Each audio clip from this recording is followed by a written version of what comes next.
Жас деген 25-ге келді. Үйленем мен. Есің дұрыс па? Қақаған аязда, қыста кім үйленеді? Күн жылысын көктемде, сосын үйленесің.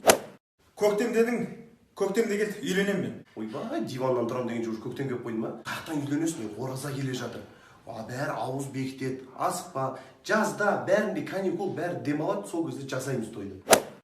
Жаз дедің, жазда келді. Үйленейік шаға. Адам жазда емес күзде үйленеді. Қазір елдің бәрі сентябрьге киім алады, бала шағасына қаныс товар алады. Біреуінде ақша қалмайды, сосын банкрот боламыз, тойды жаба алмай. Күзде үйленесің. Күз келді ғой, күз. Үйленейік шаға. Қазір елдің барлығы банкрот, бүкіл ақшасын сентябрьде жаратып тастаған. Жаңа жыл өтсін, қыста сразу тойын жасаймыз. Сенің де кішкентай щеголдар уже үйленіп той жасап жатыр. Ал сен әлі жүрсің. Үйленбейсің ба қызды алып? Үйленем аға. Қыз бар. Қызыңа звондатайын, үйленеміз де көктемде той жасаймыз. Күн жылысын кішкене. Ring, ring, ring, ring, ring, ring, ring, banana phone.